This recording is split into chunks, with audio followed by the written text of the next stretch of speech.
Hi, I'm Auntie Sharon.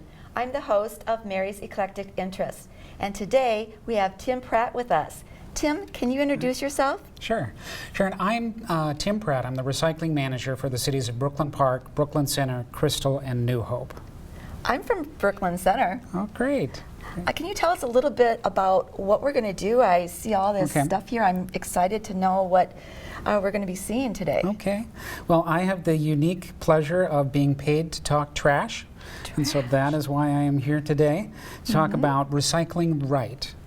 When we recycling right? Is there a wrong way? Yes, and we'll get to that in a second. Okay. First, a little background. You know, when we set up these programs about 30 years ago, it was all the emphasis was keeping stuff out of the trash. If you remember the trash barge that went up and down the East Coast, and everybody wanted to say, how could we keep stuff out of the trash? Well, let's recycle.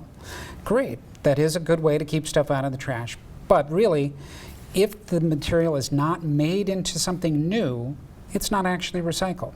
Oh. And as luck would have it, in Minnesota, we have more than 1,000 manufacturers who take our old materials, our recyclables, and use that as feedstock to make their new products.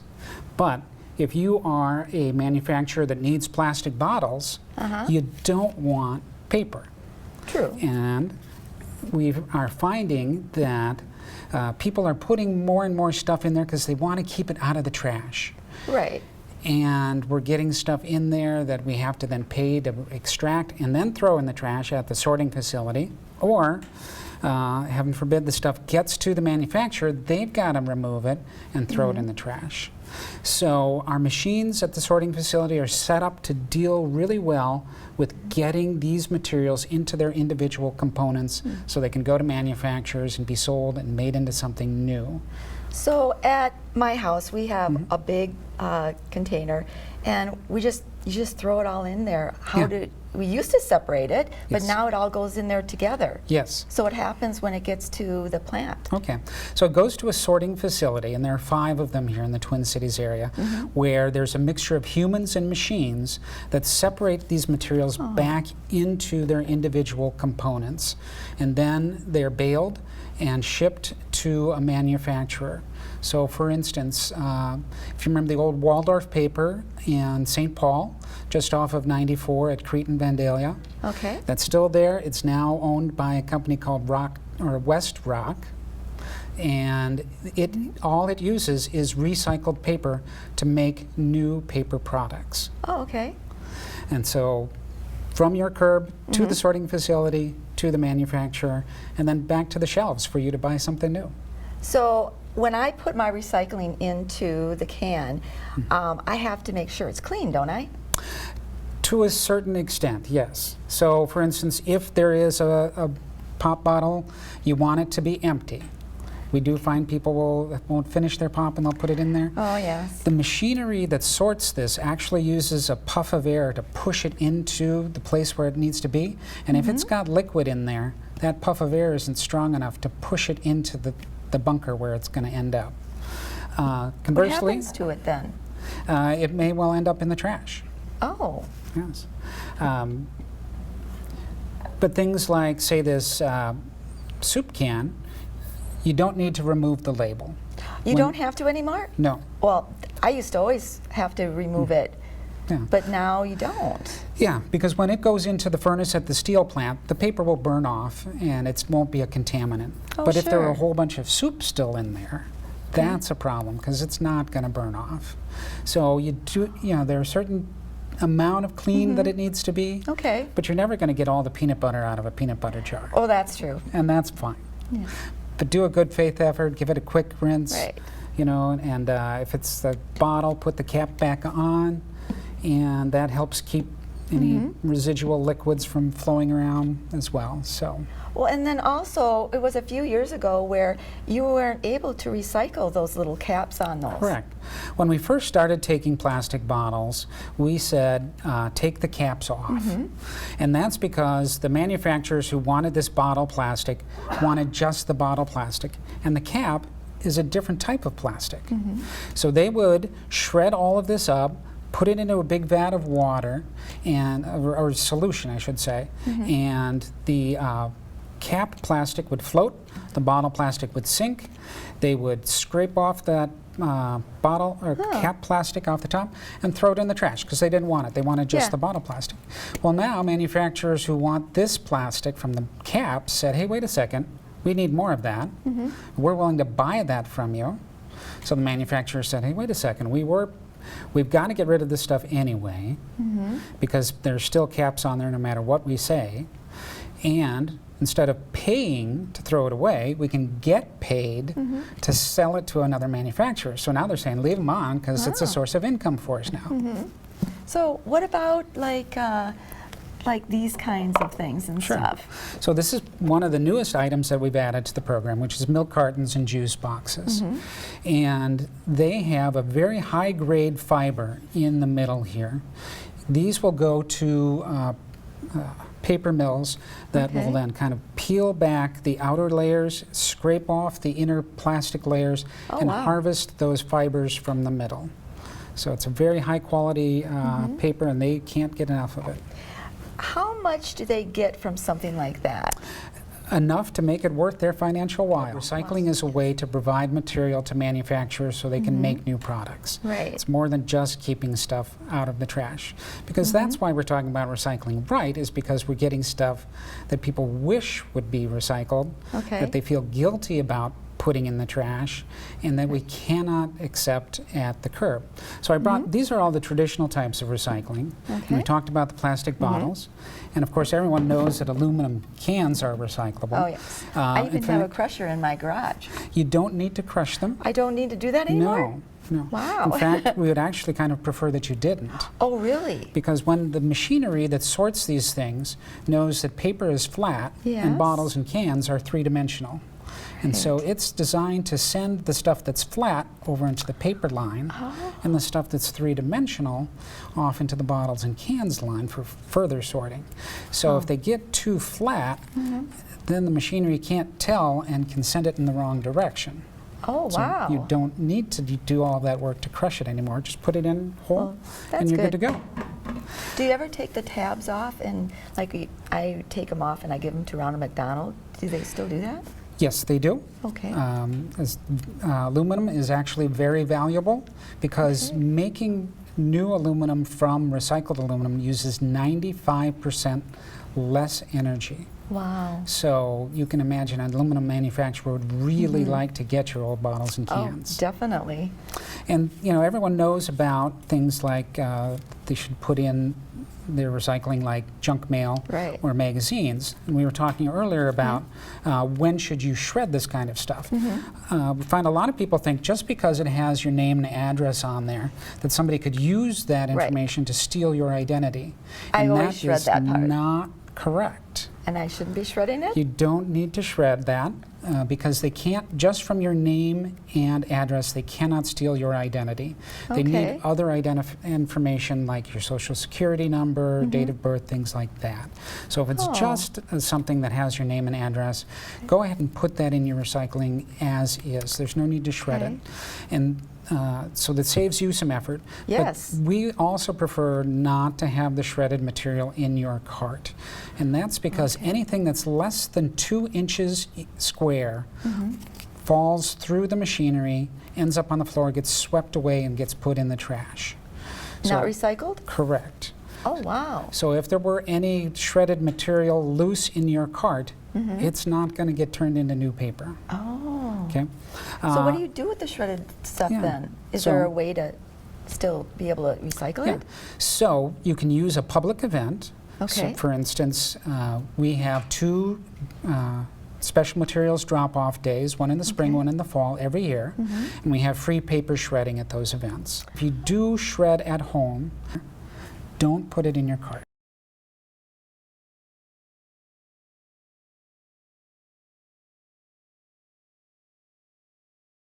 We don't want stuff in plastic bags. So, because plastic bags, well, one, they don't want to open them because they don't know if it's trash or not inside. That's true. 2, plastic bags get caught in the machinery at the sorting facility. Oh, they do? Yes. So we don't want people putting their recycling in plastic bags and then putting that in their cart.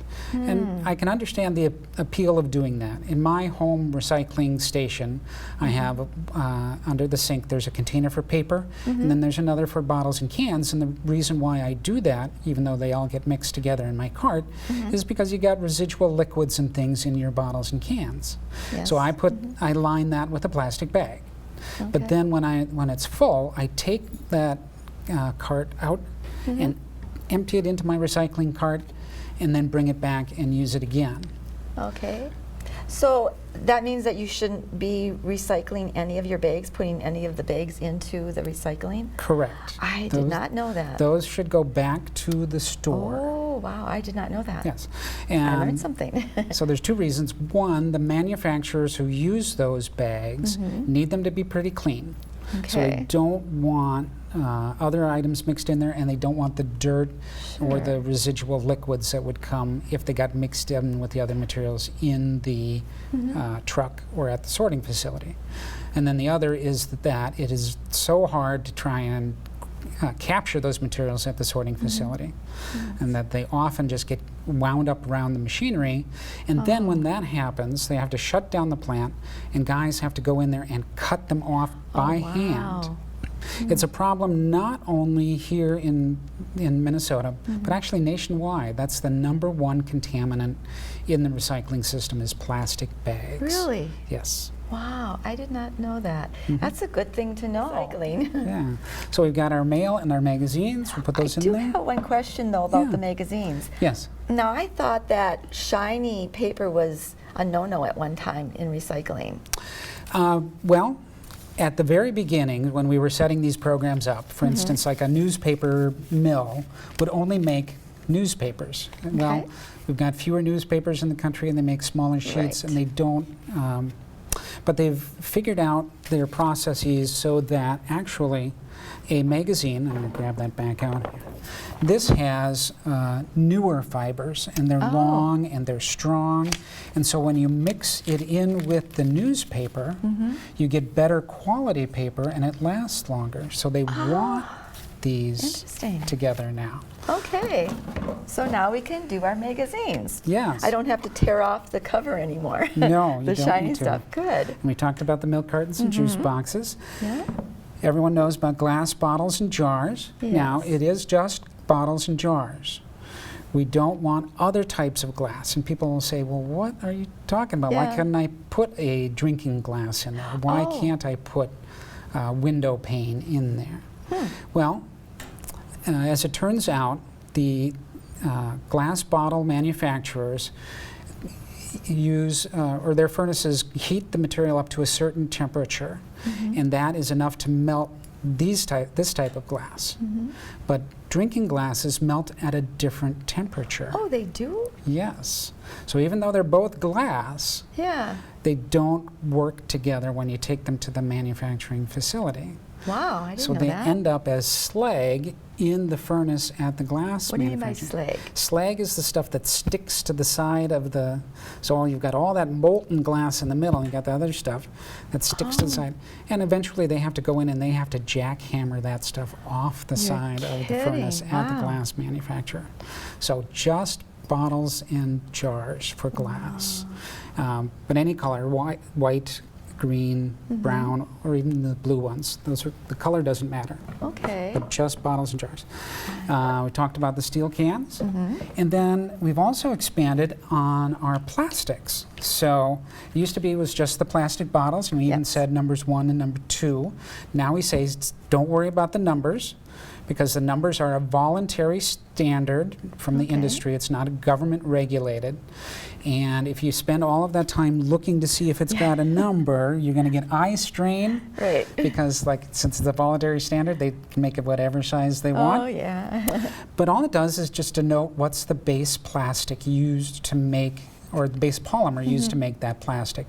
It doesn't mean Okay. that there's a manufacturer that wants to buy that plastic and turn it into something new, Okay. and thus recycle it. Now we found more markets, and so now we do take like these margarine tubs, yogurt containers, even these berry clamshells. So we say don't look for the numbers. Instead, use this terminology. If it's a plastic bottle or a jug, so like a juice jug or a laundry detergent jug, cups like yogurt cups, or containers like the margarine container or your berry container. If you go by material type, that's going to, the manufacturers who make these use the type of plastic that they want back to make new ones. So go by that terminology, don't go by the numbers. So remember plastic bottles, I could never jugs, get a cups, magnifying and out to see containers. that. Yeah. Well, that's good to know. And then there's your traditional cardboard boxes. And you don't need to get them into your cart. You don't. If you've got oversized boxes, if you just flatten them down, tape or tie them together in bundles that are about 3 to 4 foot square, 6 inches thick, you can put those bundles next to your cart, and the drivers will get out and get them. Oh, that's good. Saves you a lot of space, especially these days when people are getting a lot of stuff that they order off the internet. Yes. And they get those deliveries. We've seen a lot of increase in cardboard because of that. So save yourself some space, tape or tie them together, put them next to your cart. Saves room in the cart. And then we want to talk about the other type of cardboard. This is actually called box board, and it's a thinner type of cardboard. It doesn't have the wavy stuff in the middle. If it goes in your cupboards, we want those boxes. And I'm going to grab an example of what we don't want. Oh, good. So what we don't want are these types of boxes. Now they look exactly the same, don't they? The difference is that this box is for a product that is designed to go in your refrigerator or your freezer. And if you think about it, when you get this at the supermarket, it's in the cold. You bring it out into the warmer air in the supermarket, put it in your car, take it home. In that process, the temperature difference can cause you to get condensation on it.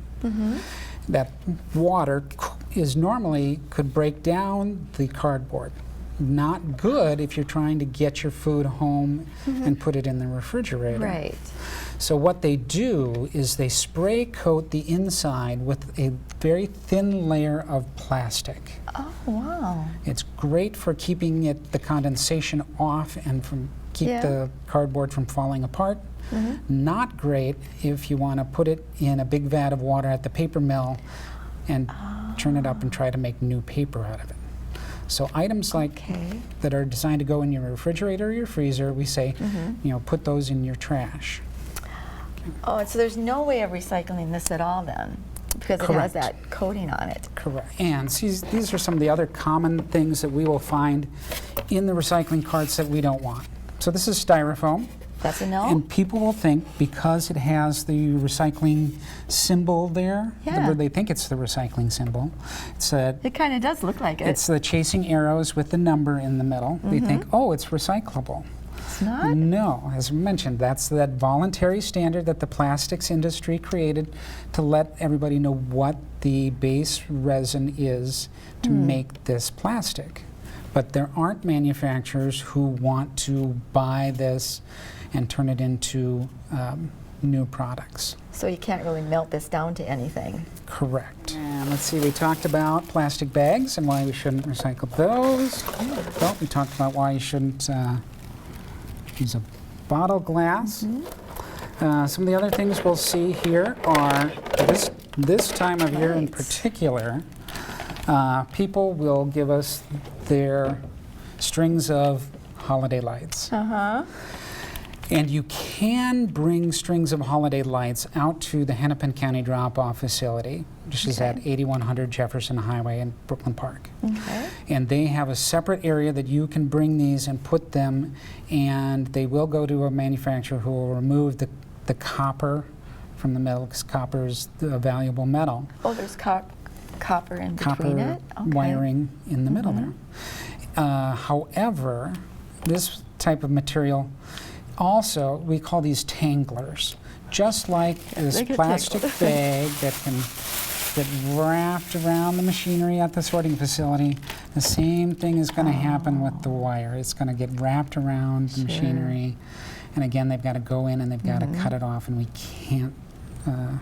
can't capture that material to have it recycled. Well, that makes sense. Yeah. But people have heard, oh, you can recycle your holiday lights. Yes, you can, but you can't recycle them in your cart. Just like you can't recycle plastic bags in your cart, but you can if you take them back to the grocery store. And here's another thing that we see. These are batteries.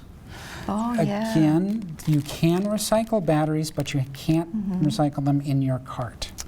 So the city halls and the Hennepin County libraries all have containers where you can bring batteries and drop them off for free.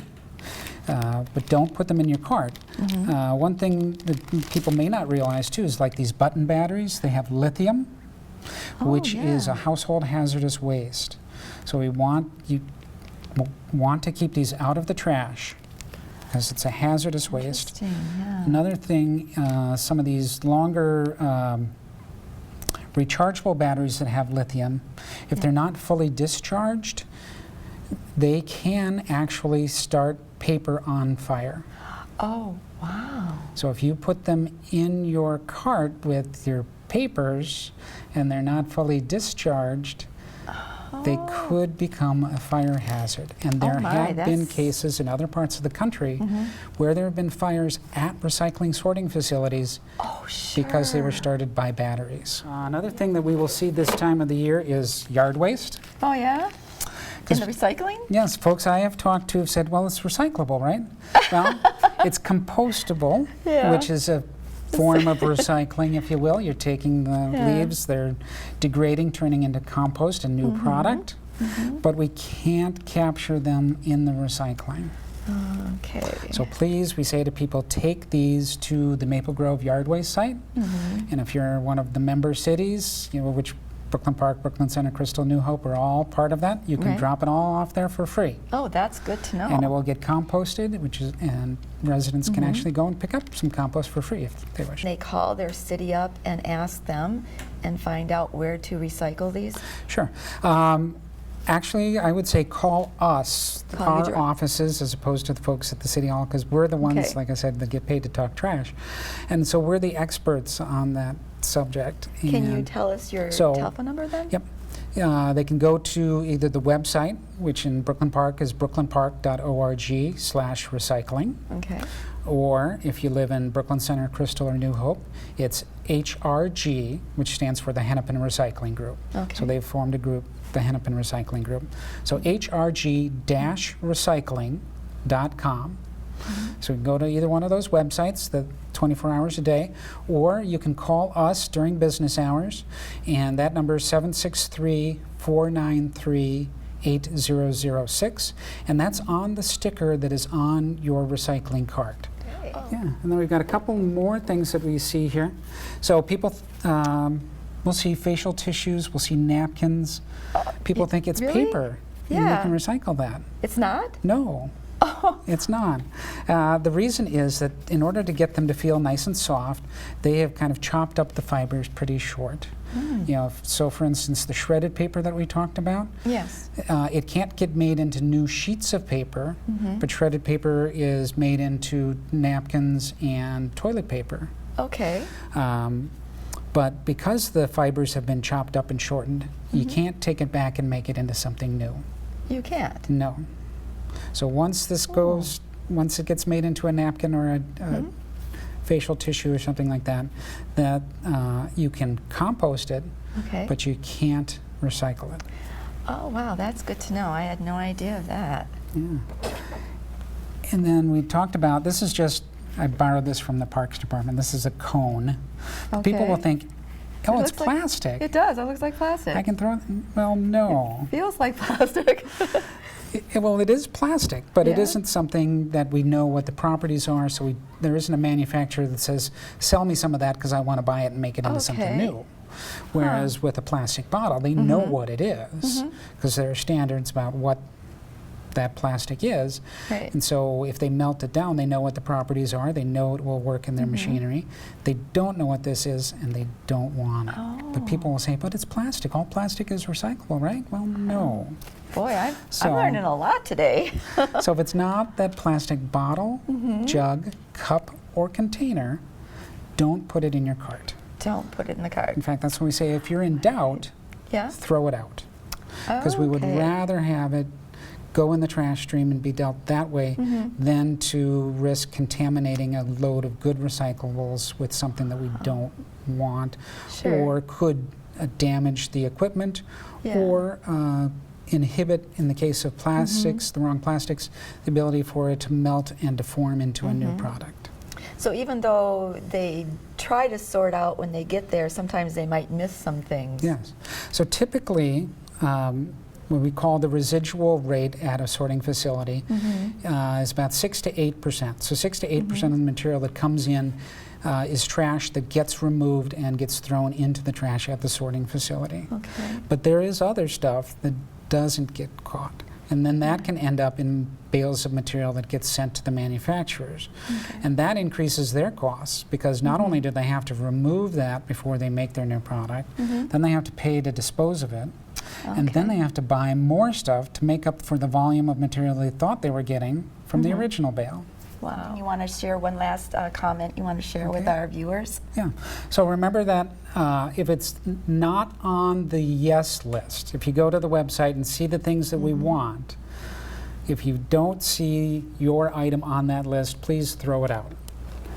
All right. Well, thank you so much for coming. Sure, It was Sharon, so thank you nice for to having see me. you. If you want to give that number Sure. one more time. Sure, the number is 763-493-8006. Thank you for coming. This was Mary's Eclectic Interests. Bye now.